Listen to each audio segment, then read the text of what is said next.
La educación, el gran tema pendiente en la sociedad costarricense. Hoy hablamos con un experto, don Roberto Artavia, exrector del INCAE, que nos viene a hablar de propuestas y cómo lograr que la educación sea ese factor que transforme la sociedad costarricense.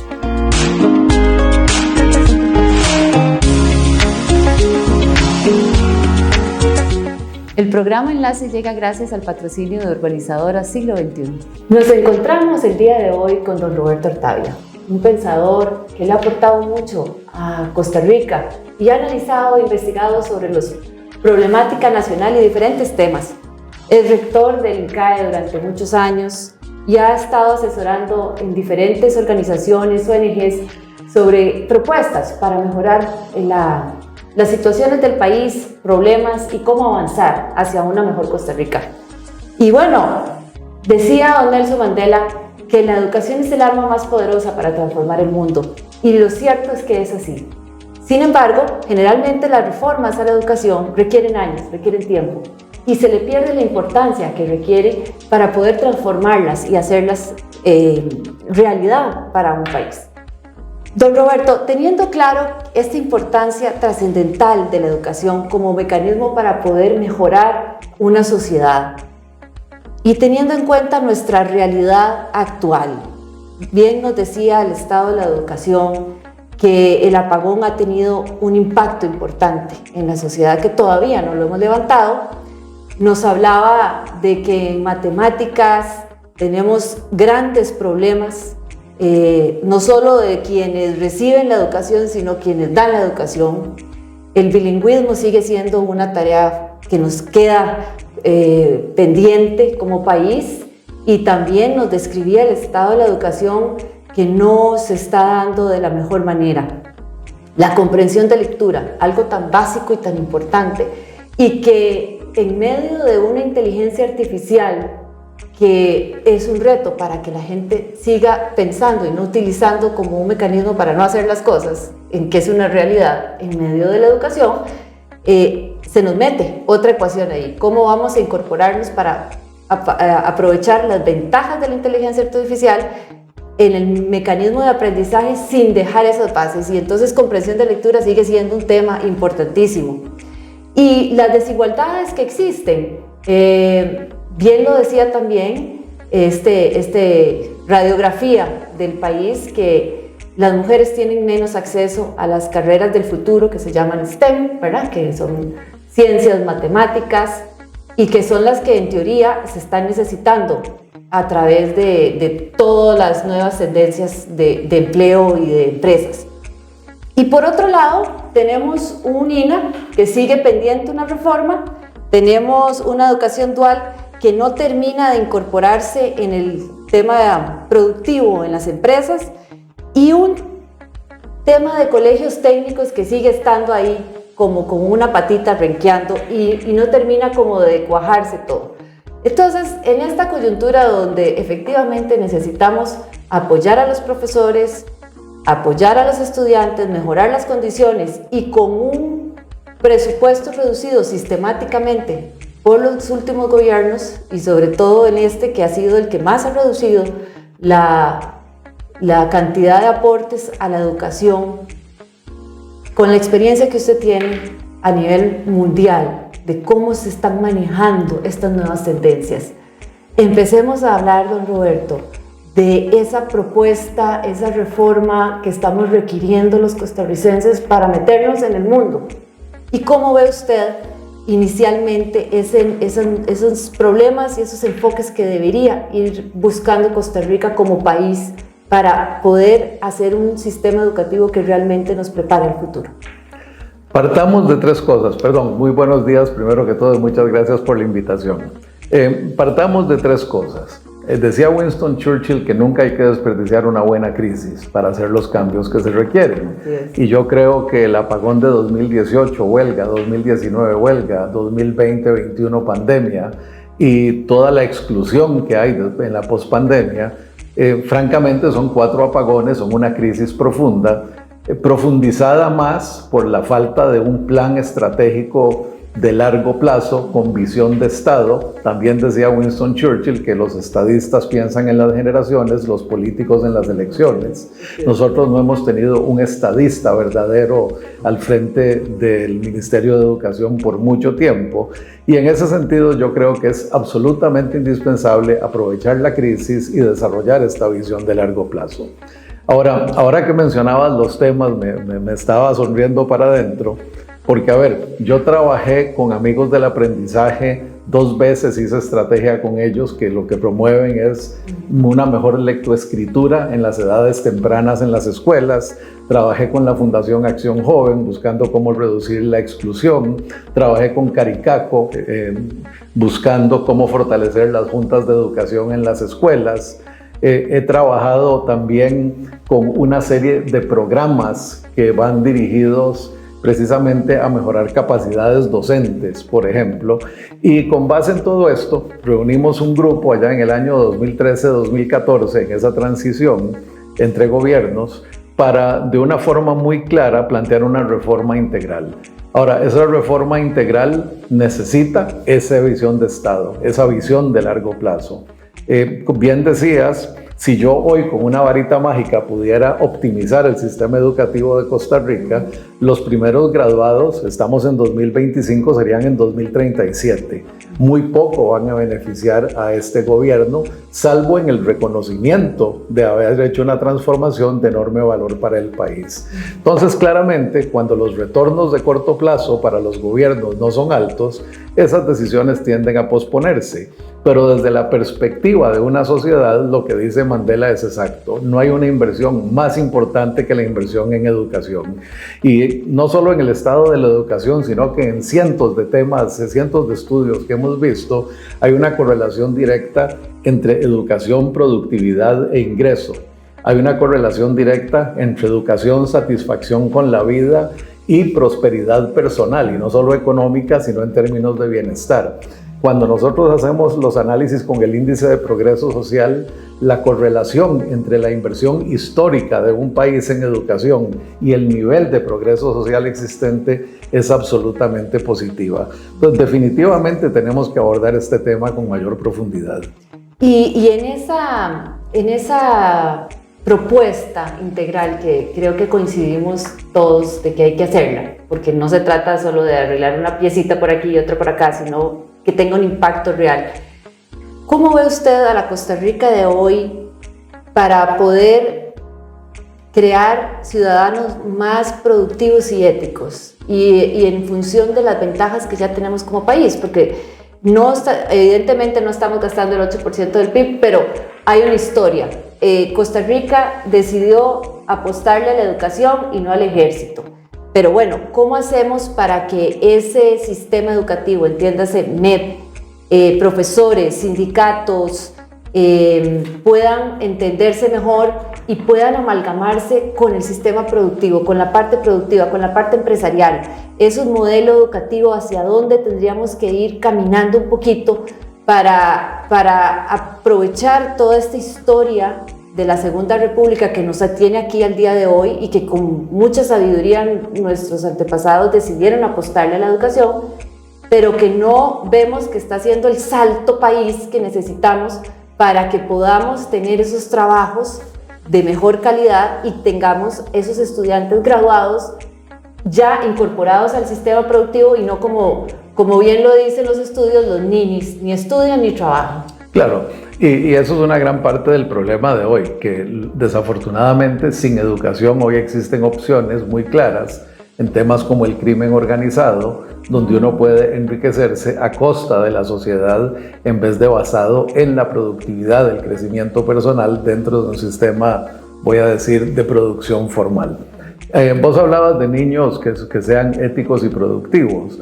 Yo te diría que lo primero que tienen que ser los niños y jóvenes es felices. Pero la felicidad no es una abstracción, es felicidad que es traída por la seguridad que sienten en sí mismos, por la autorregulación, porque están saludables, y esa es una segunda dimensión importante, porque de una forma clara tienen arraigo en una comunidad y se sienten respaldados por esta. Y así es como se alcanza la felicidad. El perfil que nosotros hicimos en ese trabajo del 2013-2014 hablaba de niños que fueran felices, saludables, productivos y responsables ante la familia, ante la comunidad, la patria y el planeta. Ese es el perfil idóneo que buscábamos. Y entonces había que ver cuáles eran los enfoques educativos, la preparación de los maestros, la infraestructura y la tecnología necesaria, el sistema de apoyo en la junta escolar y en la dirección de la escuela, en las supervisiones regionales y dentro de las 10 direcciones del MEP para crear una plataforma donde eso fuera posible. La reforma tiene que ser así de integral, no puede ser un tema que se va a abordar hoy hagamos esto, hoy hagamos aquello y pasado mañana hagamos esto. Tiene que tener un plan maestro integral de implementación paulatina para que se alcancen todas esas dimensiones y podamos llegar a ese ideal de niños y jóvenes que de verdad tengan estas características. Y eso pasa por tener la capacidad de sentarse a negociar y consensuar propuestas.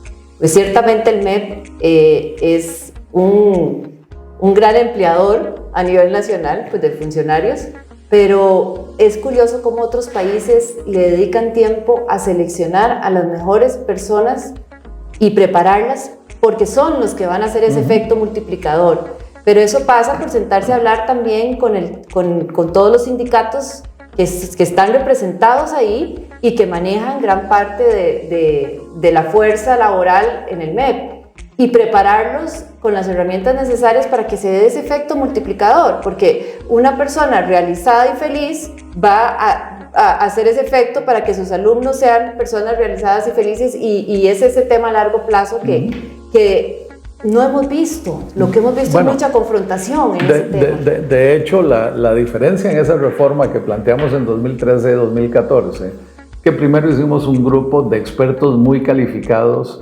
gente que tenía doctorados y maestrías en los temas esenciales, que habían estado dentro del gobierno, dentro de organizaciones sindicales, en las principales ONGs o en la dirección de centros educativos. Con ellos hicimos un esbozo de una propuesta solo en líneas gruesas y después la fuimos a discutir con representantes de los maestros, con representantes del sindicato, con exministros de educación, con representantes de las ONGs del sector educativo, con gobiernos estudiantiles, con la junta directiva y representantes de los estudiantes del INA, precisamente para tratar de darle una representatividad en ese diálogo al que estás llamando. Y el resultado yo creo que francamente es bastante bueno. Otra vez, el problema es que lo tiene que abordar un gobierno y un ministro o ministra de educación que esté dispuesto a formar esa plataforma, a entender que su posición no es una jerarquía, es una plataforma para ayudar a que otros crezcan y alcancen los niveles de desempeño que estamos buscando. Es romper algunos paradigmas. El rezago y destrucción de nuestra infraestructura escolar es tal que no hay un presupuesto público que lo aguante. Hay que ir y crear fideicomisos que creen y manejen los centros educativos en contratos de largo plazo con el MEP. Eso sería una excelente inversión, por ejemplo, para los fondos de pensiones del país. Entonces creamos un ganar-ganar en pensiones apoyando la educación y en educación apoyando el retorno de las pensiones. ¿Y cuál es la ventaja de eso? Que en el contrato el baño tiene que estar limpio, la tecnología tiene que funcionar, la escuela tiene que estar libre de goteras, estar bien ventilada, con los jardines limpios, con instalaciones deportivas adecuadas, con instalaciones vocacionales adecuadas, y eso es parte de un contrato que el fideicomiso tiene que cumplir. Eso se ha hecho 1000 veces en otros países. El otro tema que planteabas, la idoneidad de los maestros. ¿Hace cuánto hablamos de la idoneidad de los maestros? Aquí tuvimos maestros idóneos cuando la escuela normal de Heredia funcionaba. Yo estudié en la escuela Buenaventura Corrales y la niña Margarita Palacios Porras, que fue mi maestra de 3º a 6º grado, siempre tenía 1 o 2 aprendices de la escuela normal trabajando con ella en lo que hoy llamaríamos educación dual, y con un aprendizaje de una maestra que era excepcional. Nosotros tenemos que volver a independizar el sistema de formación de maestros de la universidad, donde tienen un enfoque político y donde además ya lo tocaste, donde el ingreso en la Facultad de Educación es de los 2 o 3 más bajos en puntaje. Entonces, en vez de estar recibiendo los mejores profesores, las mejores personas, los más calificados para formar a nuestros niños, estamos recibiendo aquellos que tienen las menores notas de ingreso. Eso no puede funcionar. Y por supuesto, para usar el término de moda, necesitamos una ruta de la educación, pero no una ruta de la educación solo que esté bien articulada, bien publicada, bien dialogada y consensuada, o por lo menos con una alta convergencia de fuerzas, sino que de verdad sea un plan de transformación a 2, 3 gobiernos plazo para cambiar todo lo que hay que cambiar. Yo estoy claro que no podemos reconstruir 4.000 escuelas en 4 años, pero sí estoy absolutamente seguro de que si empezamos ahora guardando las mejores y eliminando escuelas unidocentes, creando centros educativos mejor constituidos, con mejores sistemas de transporte para los estudiantes, podemos en un plazo de 12 años llegar a un sistema bastante cercano a lo necesario. Y con las condiciones que se requiere para este salto que tenemos que dar como país, porque ciertamente estamos viviendo de los réditos pasados y la infraestructura a la que le apostó el país cada vez viene siendo más corta y menos eficiente en términos de servicios públicos básicos y conectividad. Y bueno, yo me acuerdo cuando yo estudié en la Bernardo Soto, en Alajuela, que íbamos solo en la mañana y ahora tienen mañana y tarde, y los estudiantes en las tardes cansados no es la mejor forma para que lleguen. Deberíamos tener a todos los estudiantes las horas que son, con las mejores condiciones, con los mejores profesores, con esas niñas en espíritu ahí representados, esos profesores enseñándole a los estudiantes por qué es importante la educación y cómo te puede cambiar la vida. Y todavía estamos más bien desconectándonos entre nosotros, entre los profesores, los estudiantes, y entre los estudiantes y su entorno, y pareciera que estamos perdiendo el camino de esa conectividad que tenemos que tener como seres humanos. Déjame hacer solo un ejemplo. Te dije que había trabajado con Amigos del Aprendizaje, que tenía un convenio con el Ministerio de Educación para mejorar las prácticas de lectoescritura. Y dejémonos de cuentos. Por supuesto que ahora queremos que segunda lengua, que destrezas tecnológicas, que destrezas blandas, que trabajo en equipo, trabajo colaborativo, método científico, todo eso lo queremos en el sistema educativo. Pero nada de eso es posible si los niños no son fuertes en lectoescritura. Si para tercer grado no pueden leer, escribir bien y tener una comprensión de lectura de buena a alta. Claro. Bueno, acabamos de ver un estudio donde nos dicen que está entrando gente a la universidad que tienen que tener corrección porque no comprenden lo que leen, literalmente. Claramente hay que dar todos los pasos y empezar por ese fortalecimiento de la lectoescritura temprano como la base de todo lo demás. Pues sí, después les podemos enseñar a programar en Python o en cualquier cosa cuando estén en segundo, tercero, cuarto año de colegio, y proyectarlos a una empleabilidad con alta productividad y un alto grado de satisfacción personal. Claro. Pero nada de eso ocurre si no empezamos por la base. Y que países como Finlandia, que es un referente a nivel mundial exitoso, y Japón, le dan la importancia de eso que usted está hablando.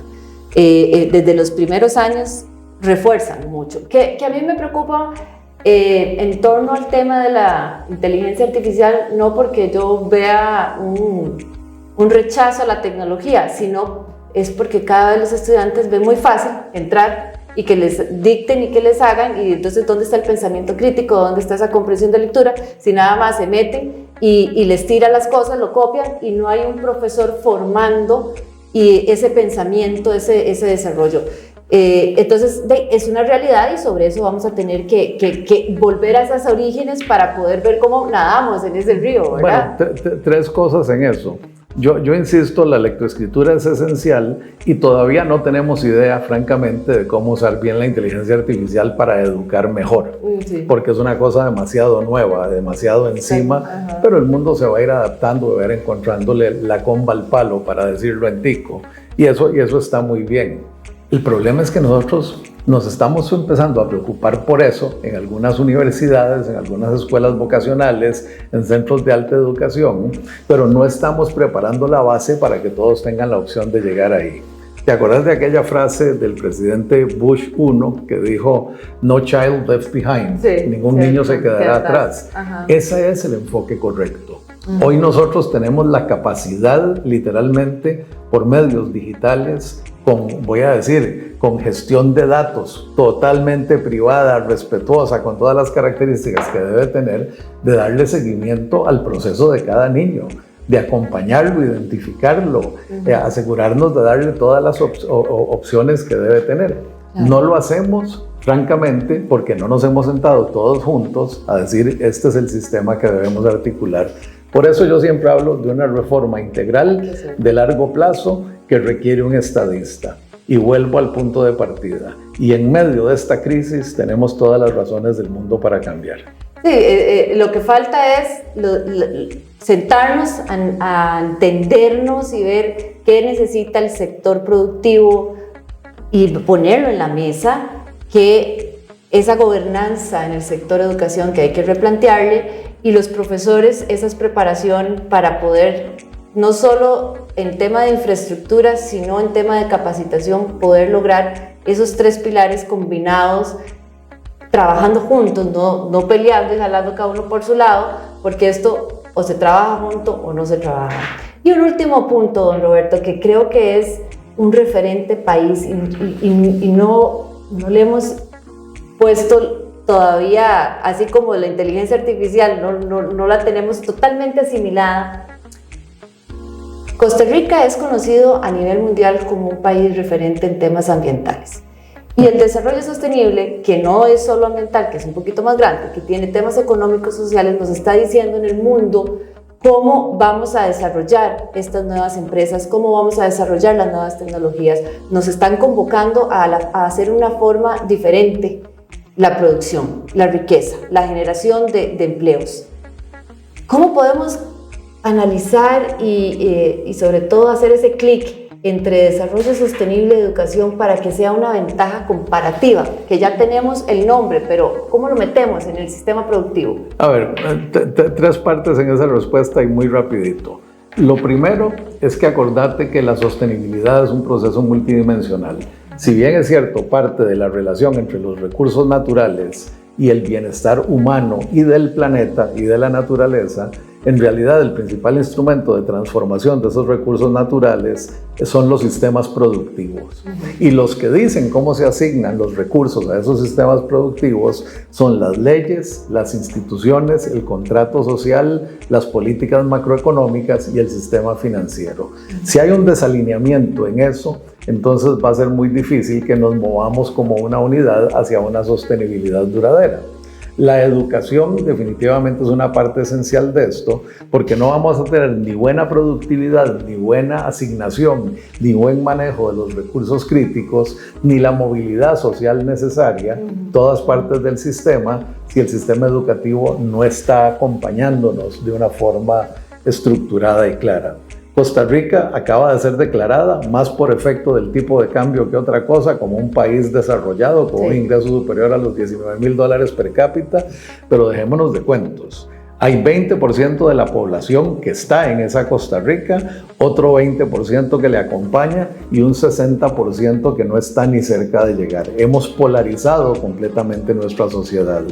Y si la educación es el instrumento fundamental de la movilidad social, a través del crecimiento de la productividad, de las capacidades individuales, pues eso es lo que más nos va a ayudar a cerrar la brecha. Cualquier otra cosa que hagamos, fabuloso, tengamos un mejor sistema financiero, mejor infraestructura, mejores puertos, mejoremos el tipo de cambio, llevémoslo a su valor real, todo eso va a ayudar, pero nada va a pesar más en el bienestar de las personas y en su relación con la sostenibilidad que una buena educación. En síntesis, nos falta hacer la tarea como país, con un nuevo enfoque, utilizando estas ventajas comparativas y poniéndonos de acuerdo, porque finalmente todo pasa por ponernos de acuerdo hacia la nueva visión de país, esta nueva reforma integral que necesitamos para enfrentar los retos que nos tiene no solo país, el mundo. El mundo está pidiendo ahora seres humanos conectados con habilidades diferentes a hace 30, 40 años, y tenemos una infraestructura, tenemos personas con mucha vocación Pongámonos de acuerdo en esta nueva visión país, en esta reforma y hagamos la tarea propia desde la trinchera que estamos y démosle un futuro a los hijos y a los nietos para que puedan vivir mejor. El truco es pasar por encontrar al estadista que sea capaz de movilizar eso. Muchísimas gracias, don Roberto, por estas ideas y esperemos que puedan todas las personas interesadas analizarlas y sobre todo un llamado muy vehemente ahora que estamos ya en tiempos electorales a que se tome con la seriedad del caso el tema de educación como un eje trascendental para el mejoramiento de los seres humanos, de los ciudadanos de cada país y sobre todo convencidísima que si desde la Segunda República este país le apostó a la educación no es casualidad y sigamos en esa ruta del bienestar y de esta ruta de buscar personas más felices y más desarrolladas. Muchísimas gracias.